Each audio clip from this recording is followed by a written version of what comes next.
আসসালামু আলাইকুম। এই আধুনিক যুগে আমাদের সন্তানকে কিভাবে মানুষ করব এই নিয়ে কিন্তু আমাদের দুশ্চিন্তার শেষ নেই। আপনারা যে যেখান থেকে আমাদের এই ভিডিওটি ওপেন করেছেন সবাইকে আমাদের চ্যানেলে স্বাগতম। কোনো কিছু করতে হলে অবশ্যই আপনাকে শিখতে হবে। আর শেখার জন্য বিভিন্ন মাধ্যম রয়েছে। আপনি চাইলে Facebook থেকে শিখতে পারেন, YouTube থেকে শিখতে পারেন আপনার সন্তানকে কিভাবে লালন পালন করবেন।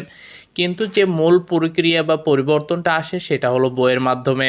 তাই চাইলে আপনারা এই প্যারেন্টিং বইটি সংগ্রহ করতে পারেন।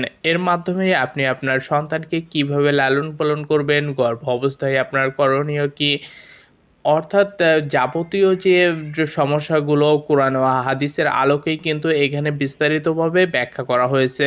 তাই চাইলে আপনারা এই বইটি সংগ্রহ করতে পারেন। যেকোনো জায়গা থেকেই সংগ্রহ করতে পারেন। কিন্তু আপনারা যদি আমাদের কাছ থেকে সংগ্রহ করেন তাহলে দেখা গেল অনলাইন যে মাধ্যমগুলো আছে সেই জায়গা থেকে কম দামে এই বইটি সংগ্রহ করতে পারবেন। তাই কেউ যদি আমাদের এই বইটি সংগ্রহ করতে চান তাহলে আমাদের স্ক্রিনে দেওয়া হোয়াটসঅ্যাপ নাম্বারে যোগাযোগ করতে পারেন।